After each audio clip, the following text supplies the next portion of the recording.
Hi, friends. Welcome back to Notes to My Nervous System, a podcast about better understanding your nervous system so you can move through hard moments with a little more calm and a lot less self-blame. I'm Erin. I'm a mom, a therapist, and creator of the Mind Circuit app. It's called Ease. It's a simple reset tool for moments when your body needs support before your brain can catch up. Today, I'm super excited. I'm joined by an old friend back from Chicago. Not that she's old, but we've known each other a while. Laura is a successful entrepreneur known for her leadership in healthcare innovation. She is the driving force behind Autism Home Support Services and Hope Group. She's here to share her insights on managing stress, embracing vulnerability, and leading with resilience. Get ready to learn practical strategies that can transform your leadership journey. Yes, I am glad to be here speaking with you, Erin, because I am an entrepreneur. I am a second-time entrepreneur in the midst of the most exciting expansion phase and rollout of my second startup. And we are stretched. We are really stretched. And I have thought to myself, is now a moment for me to be on a random podcast with my dear friend of couple of decades, Erin? And the answer was, if not now, when? If not me, who? And what I also realized was, if I articulate to you the practices that I believe I should be following in order to manage my own stress and that of my team and all of the people around me, then I may actually live into that description of what I could be doing. I am happy to be here talking with you, and I am happy to take this conversation wherever it would be helpful for your practice. Thank you. I appreciate it. It is incredible how when you start learning something or you're wanting to help someone else, how just that act helps you as well. Like this whole journey with this podcast and newsletters and blogs, like it's really forced me to ask myself some questions. So I find this whole process just really, really helpful, if nothing else, to me, listeners. Fantastic. So Yes. this is your second startup. Yes. And I I think didn't that all realize that. happened in the intervening period since we met in a church community and you and your growing family moved to lovely Asheville. And I stayed here in Chicago, where I left the corporate world and launched a greenfield bootstrap. I launched a greenfield bootstrap startup called Autism Home Support Services. So I was working with behavioral therapists and helping children on the autism spectrum and their families. And we grew from just an idea to more than 900 professionals in 3 markets, Chicago, Detroit, and Denver. And then we sold to a national private equity-backed therapy business. And at that time, my parents were moving to Chicago from Northwest Arkansas, where they'd been living, and experiencing that being mortal curve of life, which if you haven't read Atul Gawande's book, it's a real jumping off place for me. So I was looking for a way to help people as they age and was introduced to my co-founder in my current company, whose name is Asif Khan, because he had a successful startup in post-acute care software. And so we launched Huku in 2018. And it has been the, proverbial entrepreneurial journey. It has often been one day after another of feeling like we're running through mud.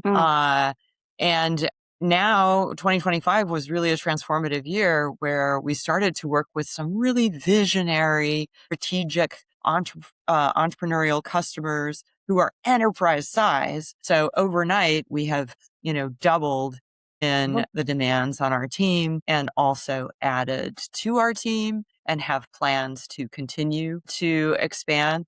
So the expectations went from here to here. So yes. So when you invited me to talk about managing stress and burnout, I was like, yes, because this is something I need to do. And I have worked to find practices myself. And as a leader, I find that I need to continually upskill how I manage myself, but also manage the flow of challenges that we face as a team so that my team can feel both engaged, successful, and stressed the appropriate amount, because we have to remind ourselves that just the excitement of growth is stress, right? Like, but that's kind of a good stress. It's when we feel like there's so much coming at us that we risk being overwhelmed, that it's different, and where we need to put in place, practices to help. What's helped you along this path? Because it sounds like you're carrying so much and it's also so exciting and rewarding, but you're still finding time to recognize the need and the necessity of being able to carry that emotional load and how to help yourself decompress and regulate that nervous system. So, and I would say, in my head, I think to myself, how can I be this many years old and still have challenges like that? And it has helped me over time to realize that it is being human.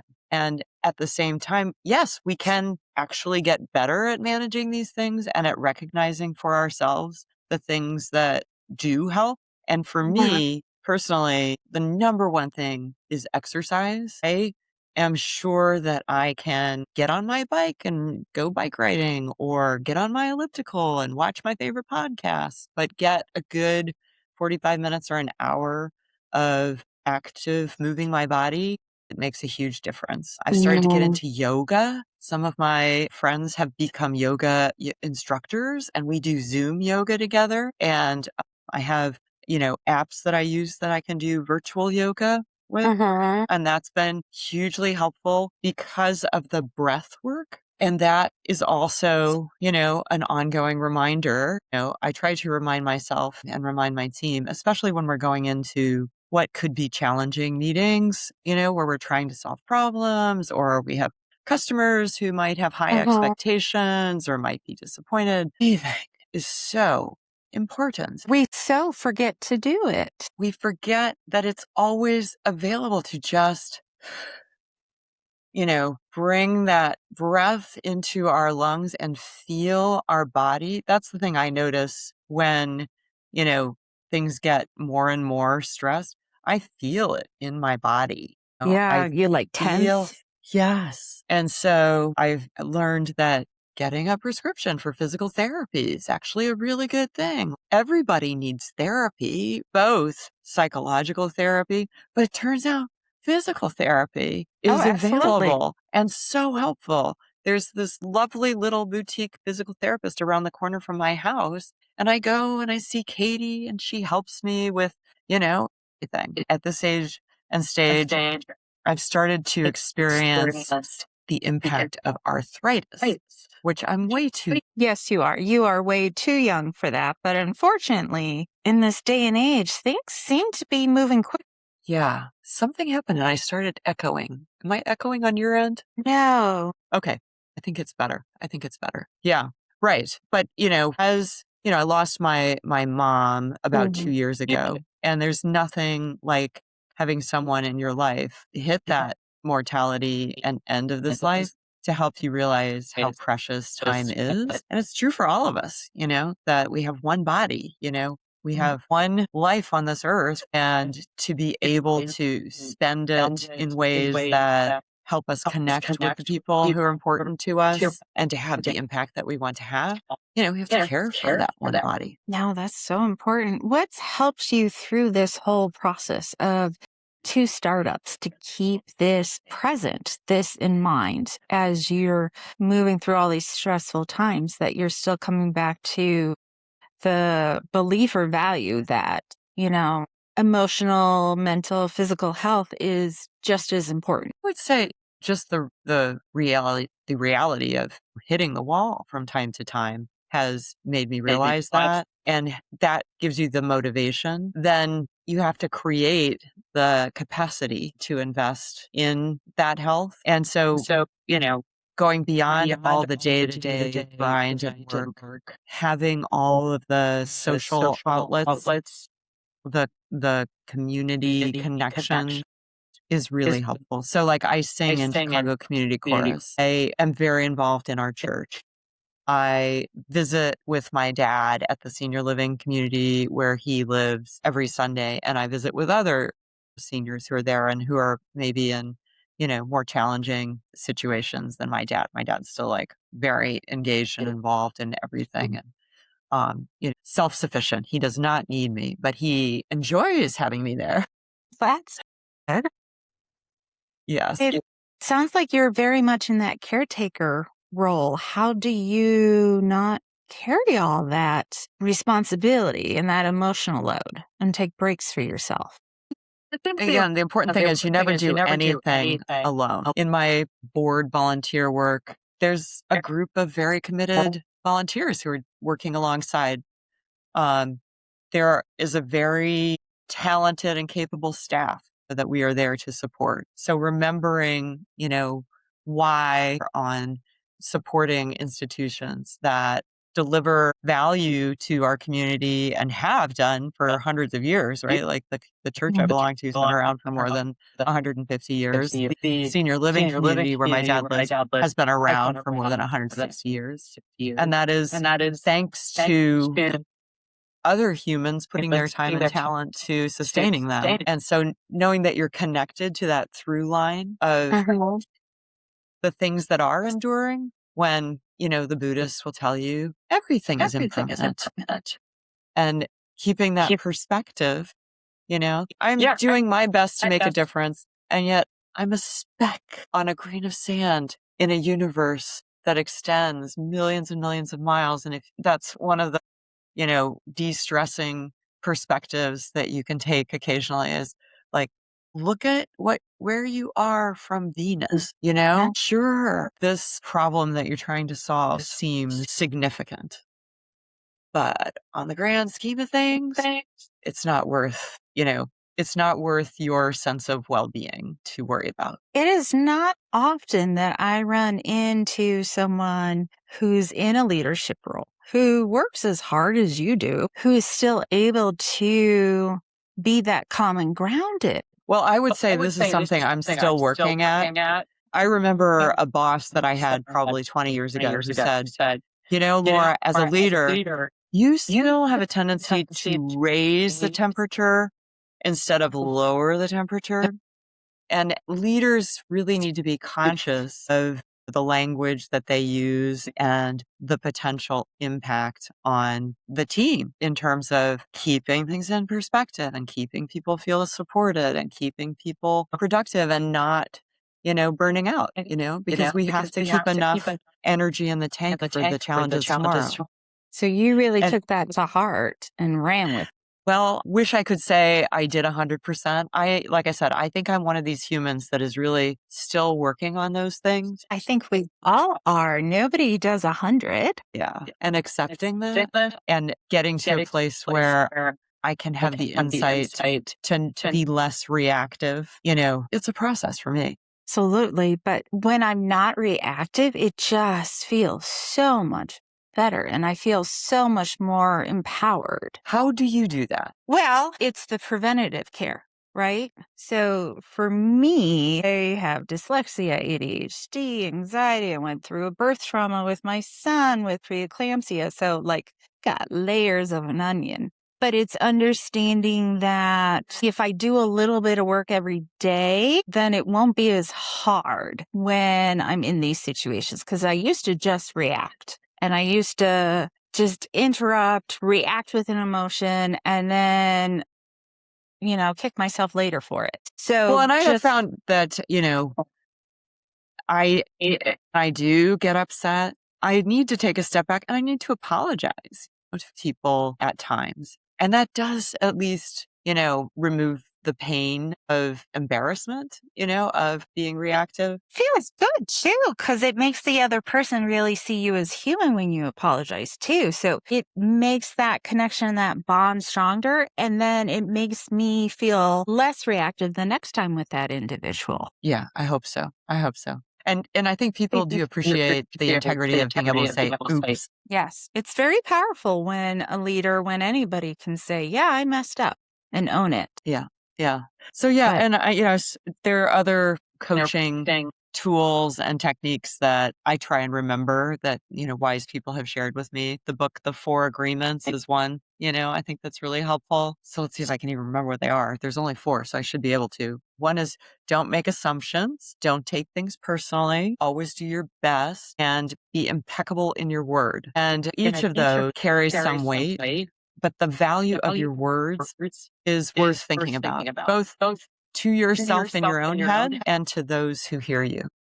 That is so important because the voices in our head and the way we speak to ourselves sometimes, it's just off.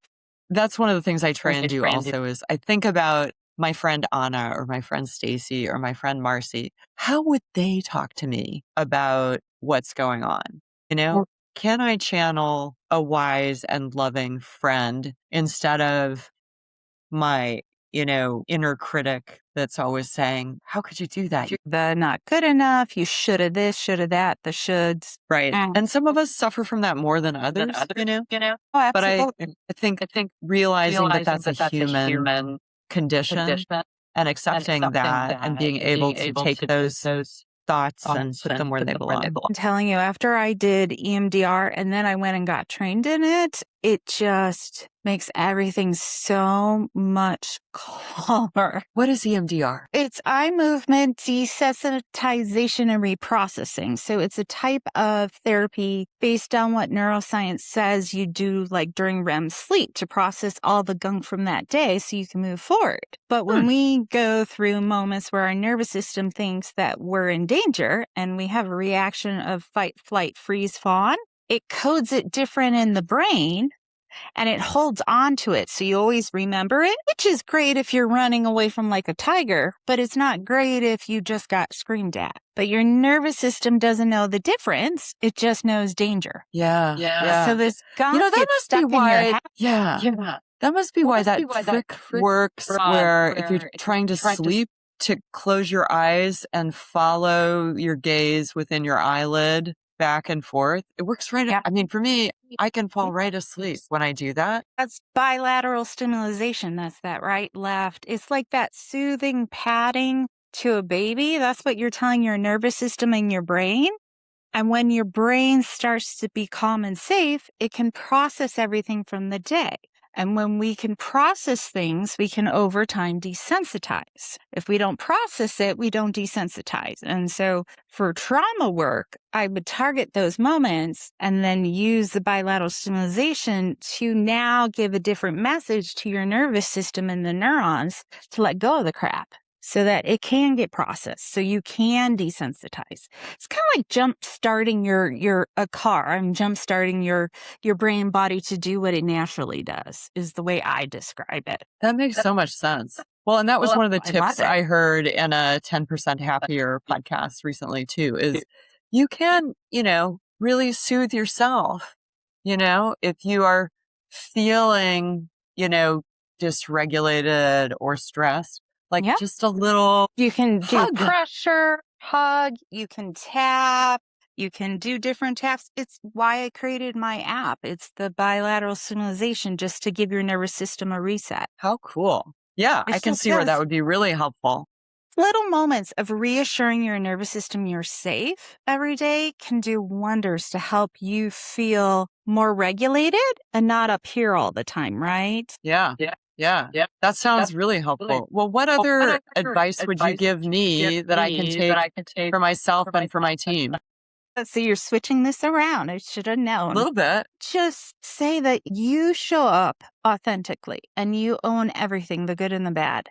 And as long as you stay true to that, you're going to do great because it just makes the people around you feel safe and secure and know that they can also show up as themselves. And when people in a community or workplace have that connection, that level of safety, then they can really show up as themselves and innovate and create and, do really cool things because they have all that energy to focus on that. And they're not using the energy to try and make sure the boss is happy, right? Brené Brown has her 87 emotions and she coined the term Freudenfreude, Schadenfreude.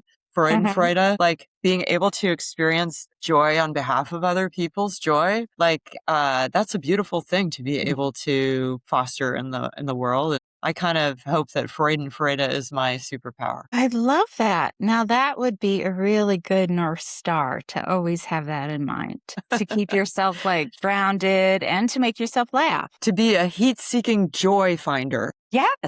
God, yes. The power that can have, the ripple effect, it helps people in so many different ways, maybe in ways you may not even realize. Well, that's the other, I guess, superpower that I would love to continue to foster in myself and the people around me is curiosity. I think that that's one of the most valuable human characteristics that we can have, to just continue to be open to learn more and to find out more and to accept that we know so little. That makes a good leader, because that makes you curious, and it also makes you aware that you need to find people who know more than you. And then that has you build a really strong team. When the leader thinks that they know it all, then they're not going to look for what they're missing. They're not going to recognize it.